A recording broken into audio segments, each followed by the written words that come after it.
l'esclavage est hélas toujours un sujet d'actualité.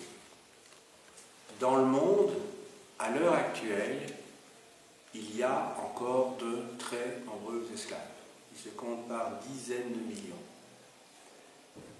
Certainement, vous avez eu l'occasion de regarder des documentaires concernant l'Asie du Sud-Est, concernant la péninsule arabique, entre autres, concernant également l'Afrique subsaharienne, et j'en passe, puisque dans nos régions aussi, on apprend à l'occasion dans la presse que certaines personnes ont été retrouvées en train de travailler gratuitement dans des conditions épouvantables, non payées, et travaillant parfois sans arrêt, jour et nuit.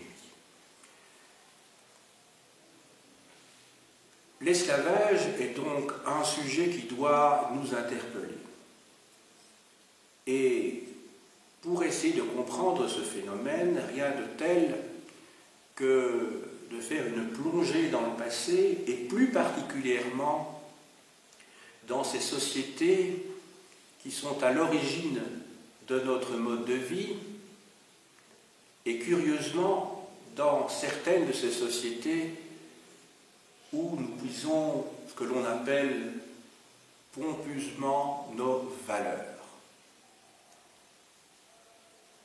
Aujourd'hui, nous allons donc aborder le cas de l'esclavage à Athènes au IVe et Ve siècle avant Jésus-Christ, et on va voir que cette société que l'on retient surtout dans le cadre des cours d'histoire comme étant la société qui est à l'origine de la démocratie, a pratiqué très largement l'esclavage, et mieux encore, ou pire encore, si je puis dire, il se fait qu'il y a un lien étroit entre l'une et l'autre. Donc entre d'une part la démocratie et d'autre part l'esclavage, ce qui peut paraître évidemment a priori tout à fait antinomique et contradictoire. Cette leçon nous permettra justement de voir le lien qui, dans le cadre d'un mode de production déterminé, le lien qui unit l'infrastructure de la société, c'est-à-dire ses bases matérielles, économiques, et d'autre part sa superstructure, autrement dit les discours qui légitiment une domination d'une classe particulière.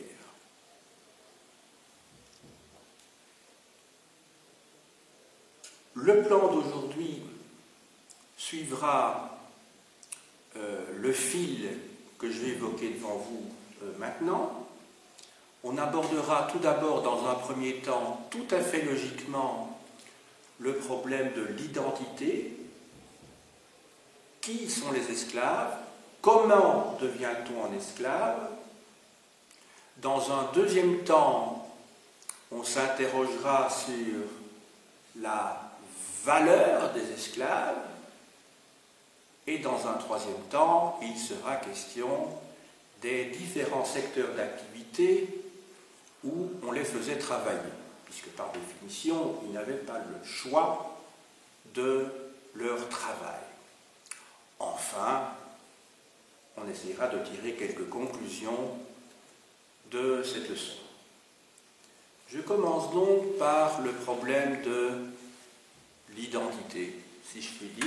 Donc au tableau, vous voyez que j'ai écrit un petit plan qui vous permettra de me suivre peut-être plus facilement. Se pose d'abord le problème du statut. Juridiquement, qu'est-ce qu'un esclave? Eh bien, un esclave n'est rien en droit. C'est un bien mobilier. Mobilier parce que les esclaves ont des jambes, parce qu'ils se déplacent. même titre qu'un animal, qu'un mouton, qu'une chèvre ou une vache. En cela, il s'oppose donc juridiquement à la notion de bien immobilier qui ne peut pas bouger. Il s'agit en particulier des terres ou des maisons. Vous voyez que j'ai indiqué ici qu'il y a deux éléments que je vais prendre en considération. C'est tout d'abord la notion de servitude. Donc, si vous n'êtes qu'une chose et que vous n'êtes pas une personne, il faut bien distinguer les deux termes, vous êtes une chose et que vous n'êtes pas une personne, votre propriétaire pourra faire de vous exactement ce qu'il veut sans risquer des poursuites judiciaires. Autrement dit, votre propriétaire pourra vous fouetter, votre propriétaire pourra vous torturer, votre propriétaire pourra, le cas échéant, vous tuer, il pourra également vous prostituer sans que, pour lui, il n'y ait de risque d'être traduit en justice, sinon dans des conditions tout à fait particulières. Donc, en fait, vous êtes une chose. Maintenant, bien que vous soyez une chose, vous pouvez être affranchi, c'est-à-dire passer de ce stade de chose au stade de personne, même si, en tant qu'affranchi, vous n'aurez jamais un statut comparable, sauf de rares exceptions, à celle de citoyen à part entière.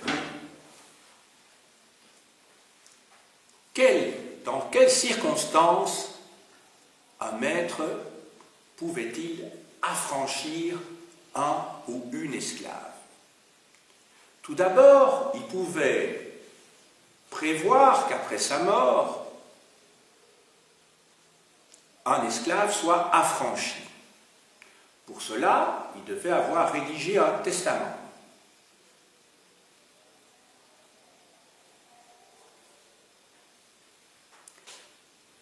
Deuxième hypothèse,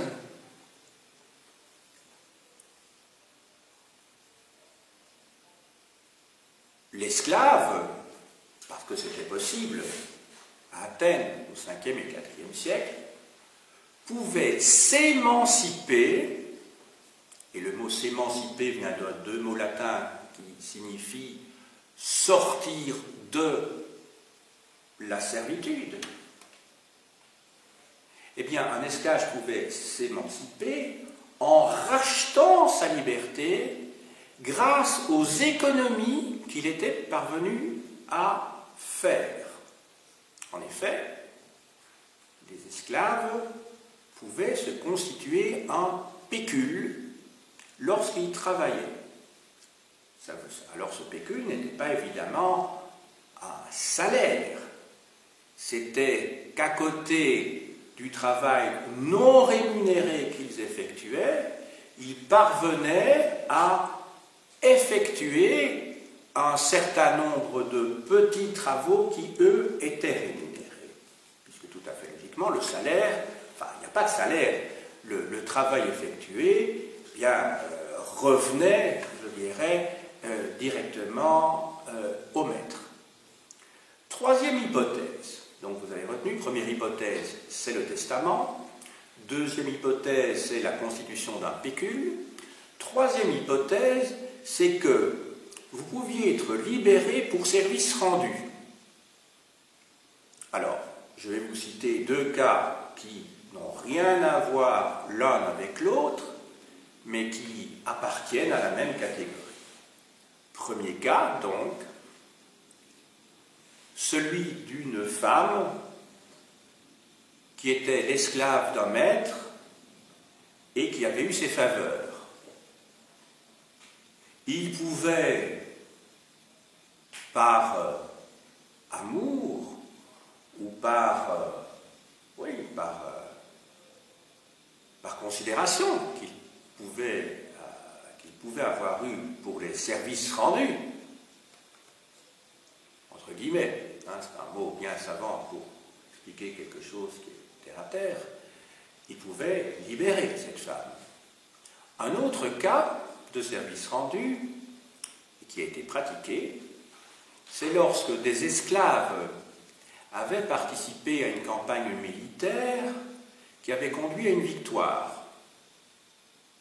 Ces esclaves pouvaient être libérés par la cité d'Athènes elle-même.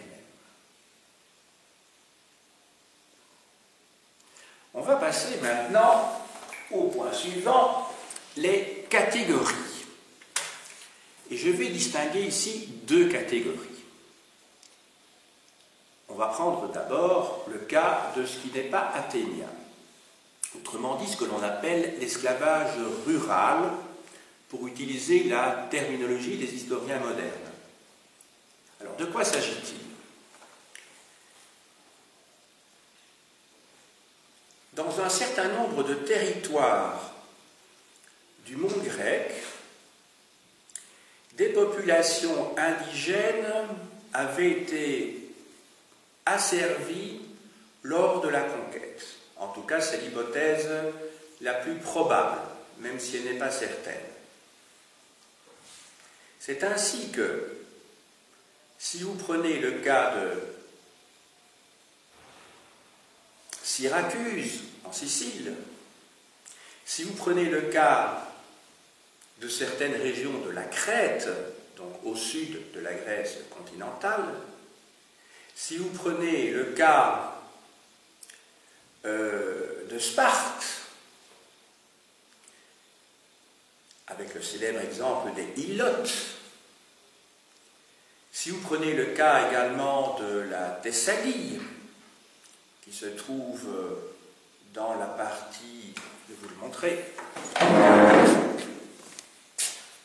dans cette partie-ci, puisque la Grèce, proprement dite, en fait, elle ne commence qu'ici. Hein. Quand vous êtes en Thessalie, quand vous êtes en Macédoine et quand vous êtes en Épire, vous n'êtes pas dans le monde grec, si je puis dire, dans l'Antiquité. Même si ces territoires font à l'heure actuelle partie du pays que l'on appelle la Grèce. Donc les frontières de la Grèce ont évolué. Voilà. Un certain nombre donc de régions où il existait donc des populations qui avaient été asservies. Et là, ce sont donc des populations entières qui sont asservies.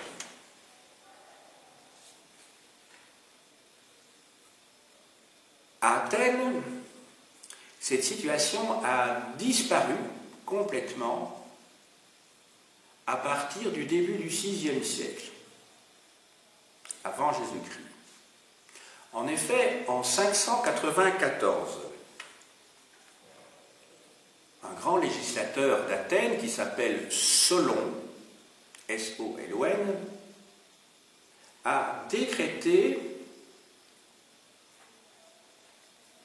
que la citoyenneté athénienne était incompatible avec le statut d'esclave. Vous allez me dire, mais ça c'est le bon sens. Non. Parce que jusqu'à son époque, donc jusqu'au début du VIe siècle avant Jésus-Christ, des Athéniens pouvaient être asservis pour dette. Autrement dit, lorsque vous étiez accablé de dettes, vous pouviez être asservi pendant une durée déterminée, pendant laquelle vous travailliez gratuitement, vous travaillez pour un maître, c'est-à-dire pour la personne qui vous a prêté de l'argent, et puis après quelques années, vous pouvez être émancipé, libéré. Il n'y a pas de problème. Enfin, pas de problème, entendons-nous bien. Donc ça se faisait régulièrement.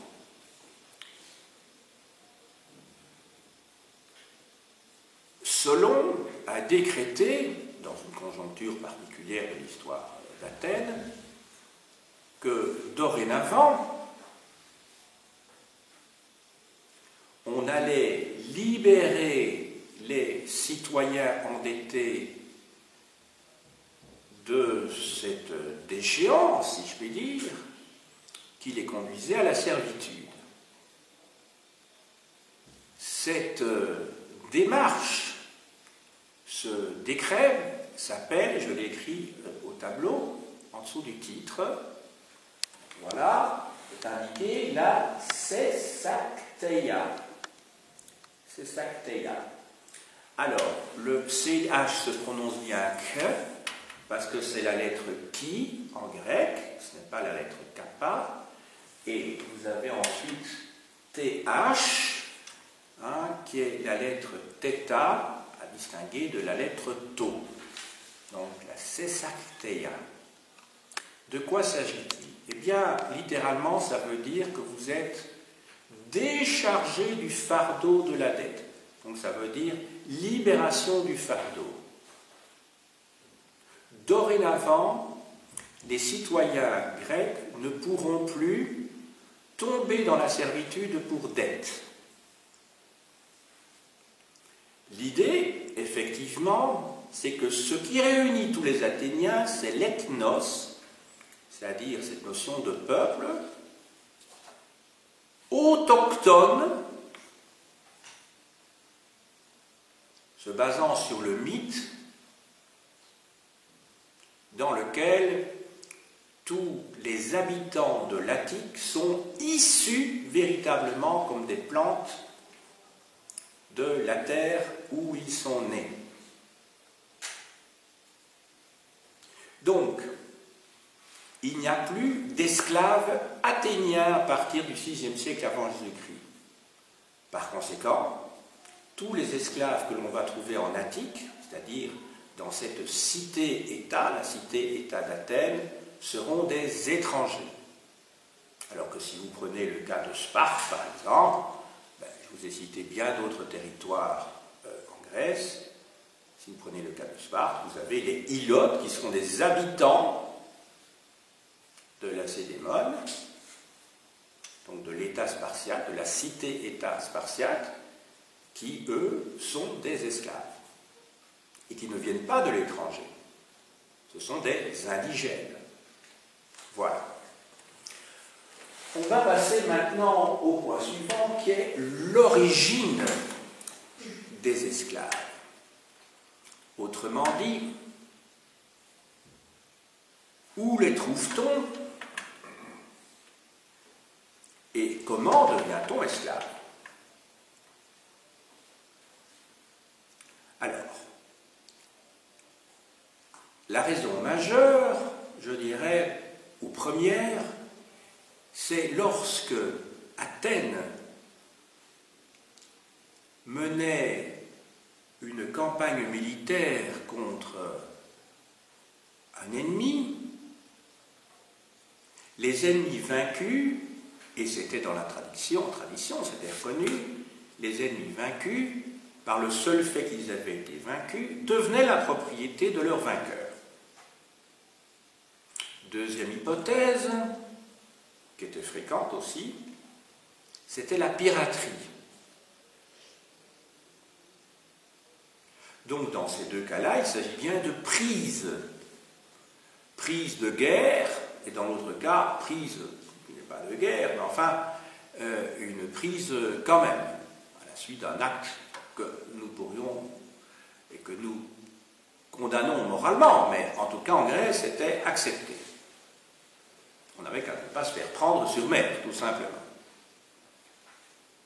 Et à côté de ça, il y a une dernière source, une troisième source d'acquisition pour les esclaves, c'est que l'on pouvait également les acheter, non pas les prendre, mais les acheter, dans certains cas, des rois qui vendaient des sujets, leurs propres sujets, donc qui appartenaient à leur propre population.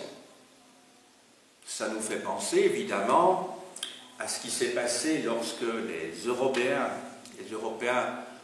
ont commencé la traite des esclaves à partir du XVe et du XVIe siècle en Afrique, du XVIe siècle, ben là il y avait des chefs de tribus ou des rois locaux en Afrique qui vendaient leur propre population aux Européens. Et ce n'étaient pas toujours des populations qui avaient été rasiées chez leurs voisins. Alors, on poursuit. D'où venaient maintenant ces esclaves? Eh bien, ils venaient tout d'abord de régions parfois lointaines et parfois même très proches. Ils venaient du Caucase. Alors le Caucase, c'est le pays de Jason qui va rechercher la poison d'or, donc c'est la Géorgie, entre autres. Ils venaient aussi de la côte de la mer Noire, la côte méridionale, correspond à la côte septentrionale de la Turquie maintenant. Par exemple, ils venaient d'Héraclée du Pont. Oui, je ne peux pas vous montrer sur la carte parce que la carte n'est pas assez grande. Héraclée, ça s'écrit H-E, accent aigu, R-A-C-L-E-E, Héraclée du Pont. Alors le Pont, c'était le nom d'un royaume qui se trouvait donc sur la côte septentrionale de l'Asie mineure, la Turquie actuelle. Le Pont, en grec, ça veut dire tout simplement la mer. Hein. Donc la mer Noire, c'est le Pont Euxin. Pontus, ça veut dire la mer, tout simplement. Donc le royaume du Pont, ça veut dire le royaume de la mer. Ces esclaves venaient également de Crète. Ils venaient également du Péloponnèse. Ils venaient de Macédoine. Ils venaient de Thessalie. Ils venaient d'Illyrie. Donc ça c'est pour les régions qui se trouvent en dehors de la Grèce, mais donc ils venaient aussi donc du Péloponnèse. On va passer maintenant au point suivant, c'est le deuxième point de mon exposé. Après avoir essayé de cerner un petit peu la qualité des esclaves, quel était leur statut, quelles étaient les catégories auxquelles ils appartenaient, après avoir déterminé dans un dernier temps quelle était leur origine, il s'agit maintenant de s'intéresser à leurs valeurs. Alors, tout d'abord, vous savez que la valeur d'un bien, puisque les esclaves sont des biens, se détermine suivant la loi de l'offre et de la demande. Les esclaves étaient abondants, ils étaient très nombreux en Attique. On a des chiffres, mais sur lesquels les historiens ne se mettent pas d'accord. Je dirais que il y a en tout cas des chiffres qui sont des chiffres à minima, c'est qu'il y aurait eu entre 60 000 et 80 000 esclaves à Athènes au 5e siècle avant Jésus-Christ. Donc entre 60 000 et 80 000. Mais cette fourchette s'élargit lorsque l'on lit d'autres historiens pour lesquels il y a surestimation. Donc il y a des historiens qui estiment qu'il faut descendre jusqu'à 30 000, et d'autres qui considèrent au contraire que l'esclavage était une pratique courante et que les esclaves étaient beaucoup plus nombreux qu'on ne l'imagine. Ils vont jusqu'à 400 000 esclaves en Attique. Alors, Vous allez me dire, mais comment peut-on avoir des chiffres aussi différents? Les historiens formulent des hypothèses à partir de traces. Il se fait que pour calculer ou pour estimer le nombre d'esclaves, les historiens ne disposent que d'un seul recensement. C'est un recensement qui date de la fin du IVe siècle avant Jésus-Christ. Or, dans ce recensement, il est question d'un terme grec qui est oiketai. Donc, je vous l'épelle ou je l'écris au tableau. Donc, c'est O-I-K-E-T-A-I. Je vous donne bien entendu ici la translittération, c'est-à-dire la transcription en caractère latin, hein, bien sûr. Il ne faudrait pas compliquer les choses, je ne vais pas l'écrire en grec au tableau. Hein. Oiketai. Oiketai, ça veut dire ceux qui habitent dans l'oikos, c'est-à-dire la maison. Oikos, c'est O-I-K-O-S, l'oikos. Ceux qui habitent dans la maison. Autrement dit, c'est la maisonnée, si on traduit littéralement. Oikos, la maisonnée. Mais il se fait que ce dont on est sûr, parce qu'ils sont dans des catégories différentes, c'est que les citoyens mâles et les métèques, c'est-à-dire les étrangers, ne sont pas repris comme étant membres de l'oikos. Donc ce ne sont pas des oiketai. Des oiketai. Mais si vous n'êtes pas un citoyen mâle et si vous n'êtes pas un métèque, et que vous êtes par exemple une femme ou un enfant, vous n'êtes pas citoyen, vous n'êtes pas métèque, on est bien d'accord. Mais êtes-vous pour autant des esclaves? Non. Donc, le chiffre de 400 000 que l'on trouve chez certains historiens renvoie aux membres de la maisonnée qui ne sont pas les membres mâles de cette maisonnée et qui ne sont pas non plus des métèques.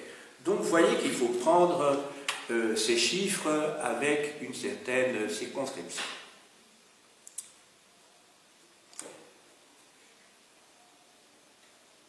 Maintenant, il y a une chose qui est tout à fait sûre, c'est que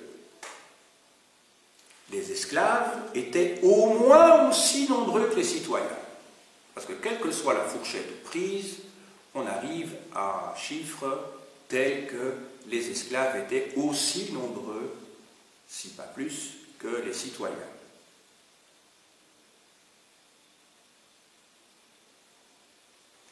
Donc, les esclaves étaient nombreux. S'il y a abondance en rapport avec cette loi élémentaire du marché que tout bien rare est cher et tout bien abondant est bon marché, c'est ce qu'on appelle la loi de l'offre et de la demande, vous pouvez imaginer, et on passe au point suivant, que le prix des esclaves était très bas. Autrement dit, à Athènes, presque n'importe qui pouvait se procurer un ou deux esclaves, y compris les paysans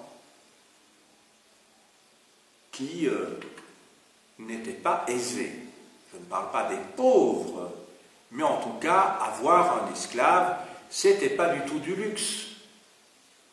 Par conséquent, si presque tout le monde avait son ou ses esclaves, vous imaginez que dans le système productif à Athènes, l'essentiel du travail était le résultat, était le produit de la force de travail de ces mêmes esclaves.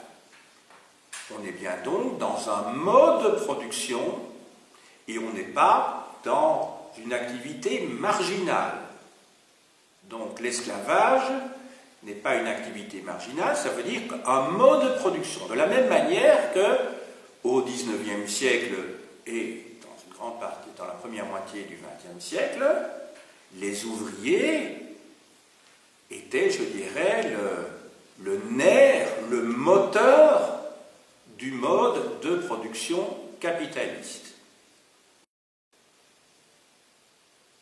Donc on peut mettre ça sur le même pied. Maintenant, il y a la question du lieu où on peut les trouver. Je ne parle pas du lieu d'origine dont il a été question tout à l'heure, quand j'ai parlé du Caucase, quand j'ai parlé de la Macédoine, de la Thessalie, etc. Ici, je vous parle des marchés. Qu'est-ce que c'est qu'un marché? Et je parle bien ici de marchés spécialisés, où on ne trouvait que des esclaves. Eh bien, quand je parle de marché, ici, je reprends la définition traditionnelle du marché, c'est-à-dire le lieu où le demandeur d'un bien et celui qui l'offre se rencontrent et, à l'issue d'une négociation, se mettent d'accord sur le prix du bien recherché par le demandeur. En l'occurrence ici, eh bien, c'est le lieu où on pouvait se procurer donc des esclaves. Quels sont les lieux où l'on pouvait se procurer des esclaves? Alors, il y en a quelques-uns que je peux peut-être vous citer. Il y a d'abord l'île de Thasos. Alors, je vous montre où se trouve l'île de Thasos. Ici. Donc, au nord-est de la Grèce. Alors, on vendait aussi des esclaves à Athènes même. C'était un marché d'esclaves. On vendait également des esclaves à Éphèse. Éphèse se trouve sur la même latitude qu'Athènes, mais sur la côte de l'Asie mineure. Éphèse. Il y avait également dans l'archipel des Cyclades, et là aussi ma carte n'est pas assez grande pour vous la montrer, l'île de Délos, qui va devenir d'ailleurs, après le IVe siècle, vraiment un lieu où un marché vraiment très spécialisé dans le domaine de l'esclavage. En particulier à l'époque romaine, au IIe siècle de notre ère, lorsqu'il y aura la concurrence avec Rhodes. Voilà quelques lieux où l'on pouvait se procurer donc des esclaves dans le monde grec antique. Nous allons passer au point suivant qui concerne les activités. Quels sont les secteurs d'activité, les domaines d'activité dans lesquels les esclaves devaient travailler, puisque comme je le disais dans l'introduction, il va de soi qu'ils n'avaient pas le choix de l'exercice de leur métier. Ils faisaient ce qu'on leur demandait de faire. Je vais, de manière tout à fait traditionnelle, les répartir entre les deux secteurs que sont le secteur public et le secteur privé. Le secteur public, c'est l'État. Alors, où et plutôt que faisait-il comme métier lorsqu'ils étaient, non pas fonctionnaires, ça n'a pas de sens évidemment, mais quand ils travaillaient pour l'État? Or, le premier secteur, et ça peut nous étonner bien entendu, c'est qu'ils travaillaient dans la police. Ben oui, vous aviez à Athènes une sorte de petit régiment, si vous voulez, comprenant 500 sites. Les sites, S-C-Y-T-H-E-S, les sites, en fait, c'est un peuple qui se trouve dans le sud de la Russie.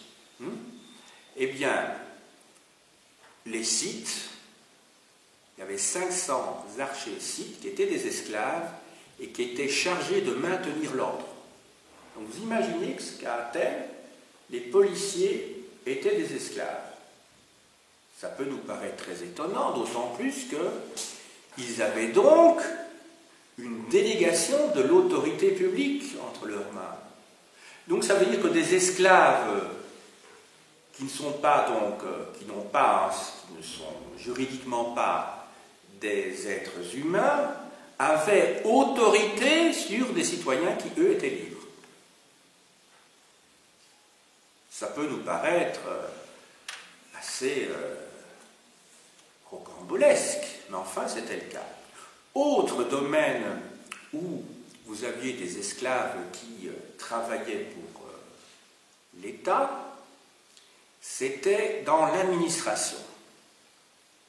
Dans l'administration, eh bien, il y avait des préposés aux archives qui étaient des esclaves. Il y avait aussi, dans l'administration, des esclaves qui étaient chargés de contrôler, de vérifier la qualité des monnaies échangées. Donc, vous voyez, ce sont quand même un métier très spécialisé. Contrôler les monnaies, donc, échangées. Mais bien entendu, la très, très grande majorité des esclaves étaient des esclaves qui appartenaient à des personnes privées. Habituellement, on répartit les activités socio-professionnelles entre trois secteurs, à savoir le secteur primaire, le secteur, c'est-à-dire le secteur qui correspond à l'exploitation des ressources primaires. Vous avez ensuite le secteur secondaire, où là, on transforme les matières premières, et enfin le secteur tertiaire, qui est celui des activités de service. Premier secteur, donc, le secteur primaire.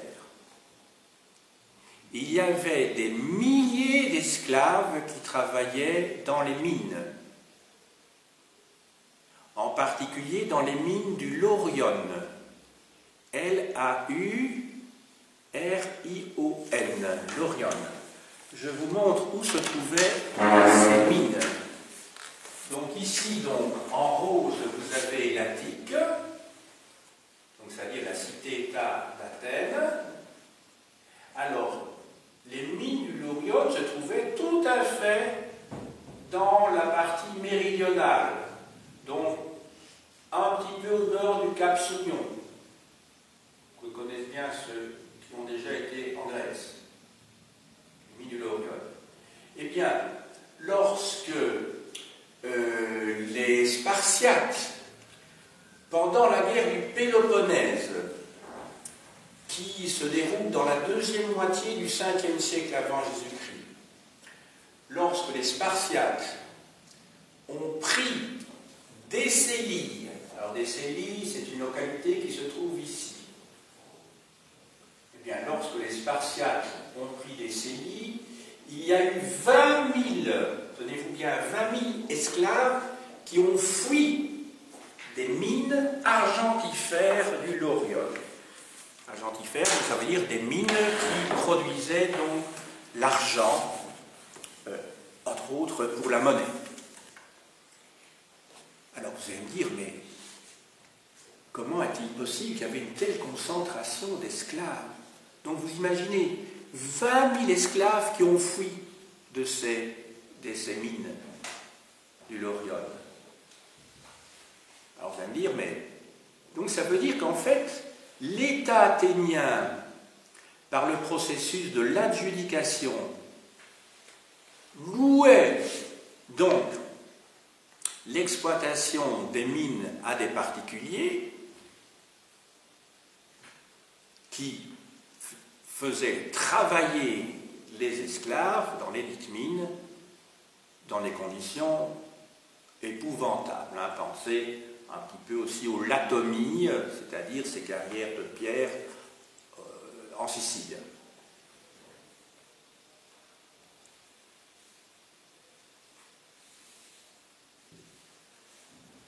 à côté de cela, vous avez un secteur aussi très très important. La Grèce est un pays, la Grèce et en particulier ici l'Attique, est une région agricole, parce qu'on parle toujours des Grecs comme des marins, mais les Grecs étaient avant tout des paysans, hein, sans aucun doute. Et si vous prenez le cas de l'Attique, justement, les paysans étaient nombreux, ils constituaient la majorité de la population, la grande majorité de la population. Je vous ai dit que les paysans, vu le, comment dirais-je, le coût tellement bas des esclaves, en possédaient souvent, au moins un ou deux, et par conséquent, donc, il y avait des milliers et des milliers d'esclaves qui travaillaient donc dans les champs, qui travaillaient également la culture des vignes et des oliviers, ou qui étaient également éleveurs. Donc ils travaillaient pour un paysan, hein, qui était le propriétaire, comme ça, un ou deux esclaves, parfois plus, ça dépendait de la dimension des terres et de la richesse du propriétaire. Je vous renvoie pour cela au cours que j'ai donné la semaine passée sur l'exploitation des terres dans le monde grec du 5e siècle avant Jésus-Christ au 2e siècle après Jésus-Christ. Hein, je vous avais expliqué, vous en souvenez certainement, hein, qu'une propriété moyenne en Attique couvrait en gros 5 hectares et que les plus grands domaines correspondaient à une superficie 5 fois supérieure, mais que l'on dépassait très très rarement, pratiquement jamais, 26 ou 27 hectares en Attique. Vous vous souvenez de ces chiffres que j'ai énoncés la semaine dernière? Donc vous voyez, là évidemment le nombre d'esclaves correspond évidemment à vos capacités financières à en acheter et à l'importance de votre domaine et du travail qui est nécessaire. Maintenant, on va passer au secteur secondaire, c'est-à-dire celui de la transformation des produits. Alors là, on a la mention d'un certain nombre de grands ateliers artisanaux privés, comprenant parfois des dizaines, voire plus de 100 esclaves, entre autres dans le domaine de la céramique, donc de la poterie, et également dans le domaine de la fabrication des armes. C'est comme ça qu'on a la mention d'un fabricant de boucliers qui possède 120 esclaves. Enfin, il reste le secteur tertiaire. Le secteur tertiaire, c'est donc le secteur des services. Il y avait donc des esclaves qui étaient commerçants. Il y avait aussi des esclaves qui étaient banquiers. Et certains étaient très compétents, très spécialisés. Certains, enfin on a le cas en tout cas, de banquiers qui ont obtenu la citoyenneté, donc phénomène tout à fait exceptionnel, qui ont obtenu la citoyenneté pour services rendus. C'est-à-dire qu'ils avaient prêté de l'argent à Athènes lors d'opérations militaires. Donc vous voyez. Donc au 19e et au 20e siècle, il y a des banquiers comme ça, d'origine roturière, qui sont devenus des nobles.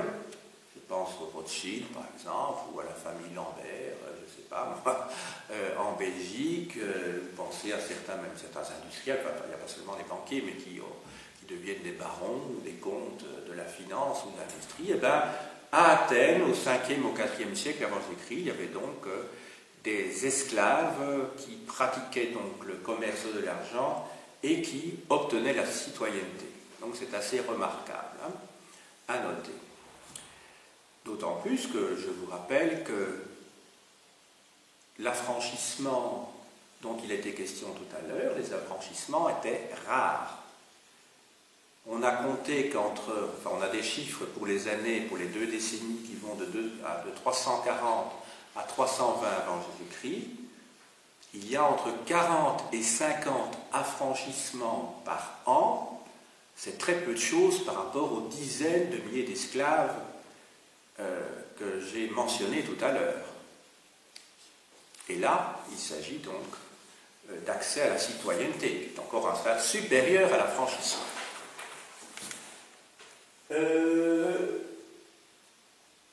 Voilà. Alors maintenant, les esclaves, comment ils prennent tout ça? Alors là, c'était un sujet de discussion des historiens au XIXe et au XXe siècle pour savoir si les esclaves constituaient une classe sociale. Parce que ce n'est pas aussi facile à déterminer qu'on pourrait le croire, ce que c'est qu'une classe sociale. Une classe sociale, ça peut se déterminer par le niveau de vie, le standard de vie, mais ça se détermine également par une conscience de classe. Si vous n'êtes pas conscient d'appartenir à un groupe social déterminé, on ne peut pas dire que vous appartenez à une classe sociale. Vous appartenez peut-être à une catégorie socio-professionnelle, mais il ne faut pas confondre les termes. C'est ce qu'on fait malheureusement trop souvent. On dit, il y a autant de classes sociales à Athènes ou à Rome. Oui, mais est-ce que ces gens-là avaient la conscience d'appartenir? Alors là, c'est une question que l'on sait poser, bien entendu. Ce qui est sûr, c'est que le nombre des esclaves était très important. Et la quantité peut permettre la prise de conscience d'appartenir à une classe sociale, surtout lorsqu'il y a concentration, et c'est le cas dans les fameuses mines du Laurion. Quand vous avez 20 000 ouvriers esclaves qui travaillent au même endroit, on peut imaginer que, de la même manière que devait y avoir une prise de conscience semblable à celle qui a existé lors des grandes concentrations ouvrières que l'on trouvait à Odessa, à Saint-Pétersbourg ou à Moscou, lorsqu'éclate la révolution de février 1917. Il est clair que la concentration favorise cette prise de conscience de classe.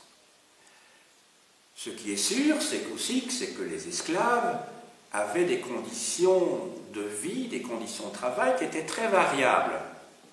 Être un esclave domestique, je dirais faisant le ménage, entre guillemets, dans une maisonnée, et d'autre part être un esclave qui travaille sous un soleil de plomb ou au fond, comme paysan, ou au fond d'une mine dans le Laurion, eh bien, ce n'est pas tout à fait la même chose. L'espérance de vie n'est pas la même, d'abord, et puis, au quotidien, on ne peut pas comparer ces types de situations.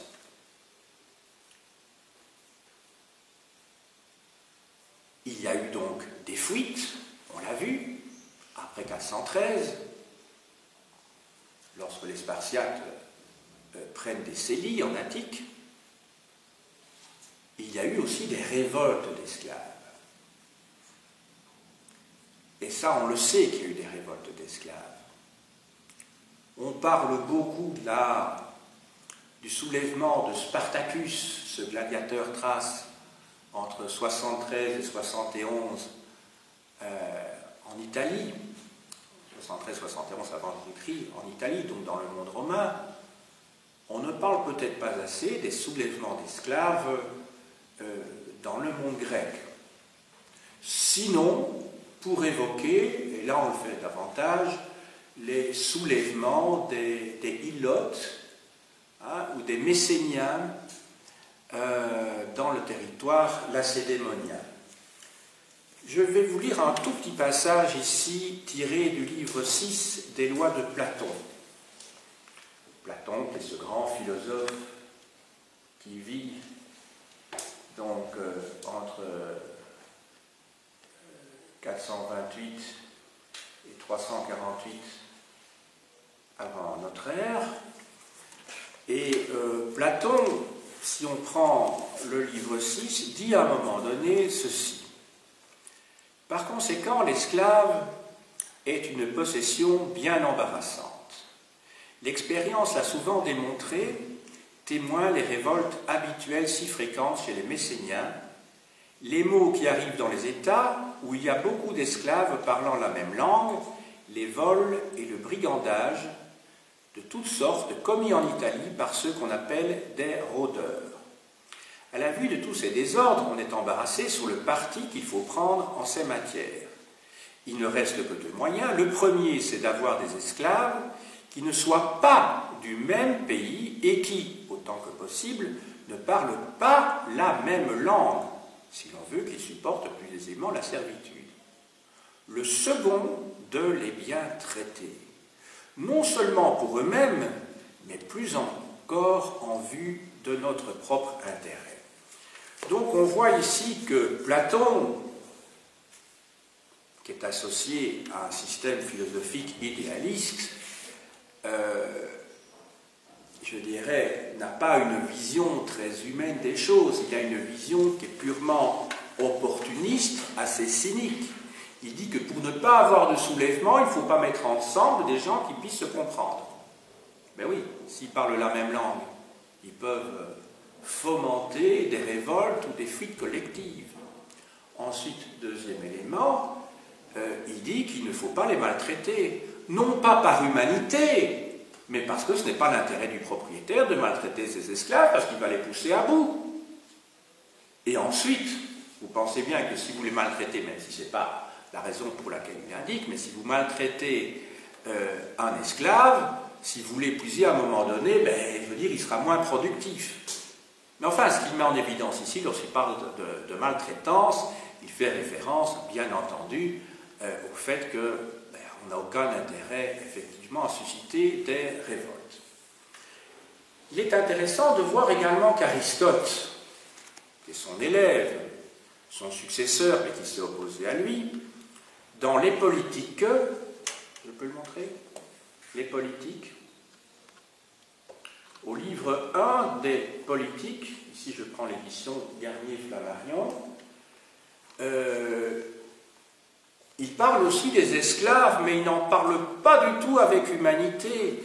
Il considère que les esclaves, en fait, le sont parce qu'on a besoin d'eux pour les besognes indispensables, je le cite ici, et ensuite on est esclave par nature. Il le dit à plusieurs endroits, et il dit d'ailleurs qu'il y a comme ça la nature, c'est par nature qu'il y a dans la plupart des cas un commandant et un commandé, et l'esclave, voilà. Voilà, donc en fait, on est esclave par nature. Donc, ça c'est le point de vue d'Aristote et de Platon. Donc je dirais, ce sont les représentants de l'idéologie officielle à cette époque-là. Et souvenez-vous mon introduction, je vous ai expliqué que l'idéologie a pour fonction de légitimer. Alors, je ne l'ai pas dit en tant que tel, mais c'était sous-entendu, et c'est pour ça que ça vaut la peine de le développer maintenant, lorsque j'ai dit dans mon introduction que un mode de production particulier, à savoir l'esclavagisme, produit une société et des institutions qui sont en lien, je dirais, déterminés, et Marx dirait même obligatoirement liés, et alors là on en vient, je dirais, à l'essentiel, à la conclusion, mais elle est tout à fait essentielle, c'est que c'est l'esclavage qui a permis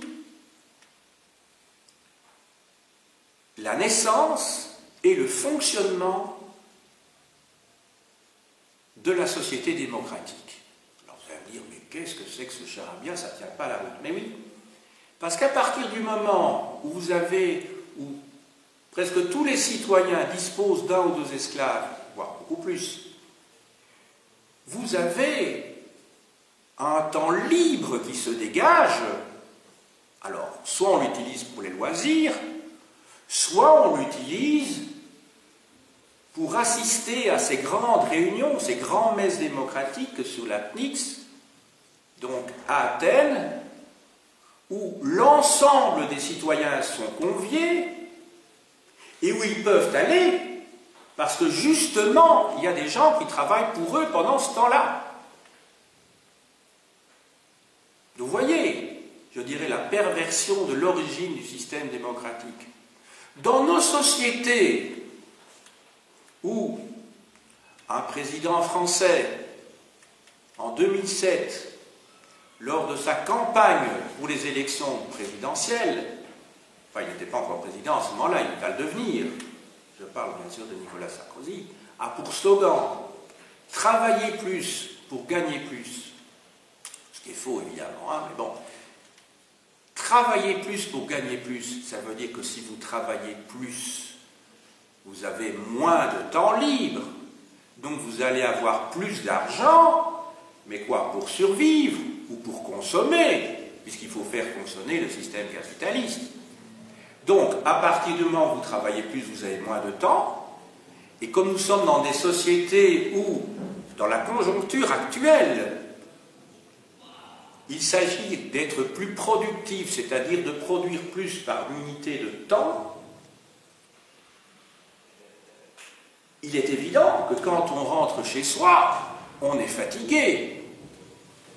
Et surtout, lorsque l'on passe, ou l'on veut passer des 35 heures en France à 37, 38, voire 39 heures, ben, vous avez de moins en moins de temps pour participer à la gestion de la cité. Nous vivons dans des sociétés qui n'ont plus rien à voir avec les sociétés de démocratie directe, où il n'y avait pas de représentation, chacun se représentait lui-même, il n'y avait pas de délégué lorsqu'il s'agissait de voter. Eh bien, dans nos sociétés, il y a un fossé considérable qui s'est creusé entre, d'une part, les citoyens, entre guillemets, et ceux qui les représentent. Les citoyens ne vont plus que voter tous les 4, tous les 5 ou tous les 6 ans, mais ils vont voter comme des consommateurs, parce que nous sommes dans une société de marché où la démocratie est réduite, en tout cas dans sa présentation auprès des citoyens, au vote. Or, la démocratie, ça suppose quoi? Ça suppose, un, de s'informer, deux, de délibérer, ce que les Grecs faisaient, ils délibéraient, ils s'assemblaient sur l'apnix. 3, effectivement, on vote, et 4, on contrôle ce que les élus, ce que les délégués, ceux qui vous représentent, ont fait. Or, le système dit démocratique, dans une démocratie parlementaire représentative telle qu'elle fonctionne dans les systèmes qui sont les nôtres, eh bien, ou est bien qu'il n'y a que la 3e étape qui est pratiquée, le vote, que l'étape 1 d'information, 2 de délibération et 4 de contrôle n'existe plus. Donc, lorsque vous enseignerez à vos élèves, mettez bien en évidence que lorsque vous allez étudier la démocratie athénienne, que cette démocratie athénienne n'était possible, c'est-à-dire que les citoyens pouvaient se rassembler régulièrement, que parce qu'il y avait des esclaves qui travaillaient pour eux pendant ce temps-là. Donc, on est bien dans une société de classe. Vous pensez bien que les esclaves qui travaillent en grand nombre dans les mines du Laurion ont bien une conscience de classe. Ils ont conscience de ne pas être libres. Ils ont la conscience de ne pas exploiter, contrairement à ce que disent certains historiens qui disent « Mais non, hein, à l'époque de l'Athènes classique, on n'est pas dans une société de classe parce que les gens ne se vivaient pas comme tels. Ils considéraient qu'il y avait les citoyens et les non-citoyens. » Oui, mais ça c'est le point de vue de ceux qui sont libres. Et c'est en consultant uniquement les sources qui nous sont disponibles. Si nous avions des sources émanant directement des esclaves, ben il est évident qu'il n'y aurait pas ça. Effectivement, quand vous lisez Aristote, quand vous lisez Platon, Xénophon ou Aristophane, il y a d'un côté les citoyens et les non-citoyens, mais ça c'est, je dirais, l'expression formelle, c'est leur représentation, ils sont en situation de déni.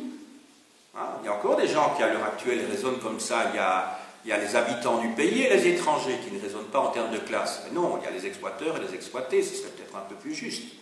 Hein, quelle que soit leur couleur, d'ailleurs. Hein.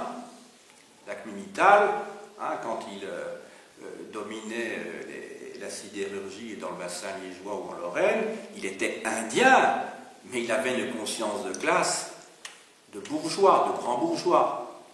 Donc voilà, donc ce n'est pas une question évidemment de nationalité qu'il faut prendre ici en compte, c'est une question de statut, c'est une question de la réalité objective des conditions dans lesquelles vous travaillez. Nous sommes dans une société très clairement esclavagiste, nous sommes dans un mode de production esclavagiste, à une époque où la technologie est telle qu'elle ne permet pas, comme ça va être le cas au moment de la révolution industrielle, par exemple, hein, de créer des rapports de production, c'est-à-dire des rapports sociaux autres que ceux de l'esclavagisme. Voilà. J'ai insisté assez longuement sur cet aspect-là. Maintenant, je vous montre très très rapidement les quelques ouvrages, ils ne sont pas nombreux que j'ai avec moi. Donc, de Moses Finlay, l'économie antique, vous avez un chapitre important qui s'intitule Maître et esclave, aux éditions de Minuit, qui est un grand classique. C'est un historien britannique, sur lequel je me suis basé d'ailleurs, bien sûr. Du même auteur, Économie et société en Grèce ancienne, qui est un recueil d'articles qu'il faut lire à tout prix, bien entendu, lorsque vous aurez un petit peu de temps après vos études. Esclaves en Grèce et à Rome de Jean Andro et de Raymond Descartes, chez Hachette.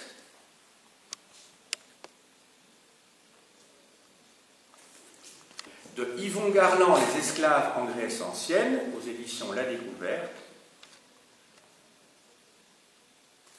Et enfin, un ouvrage général qui dépasse de loin notre période, celui de Christian de la Campagne, Une histoire de l'esclavage de l'Antiquité à nos jours, en livre de poche.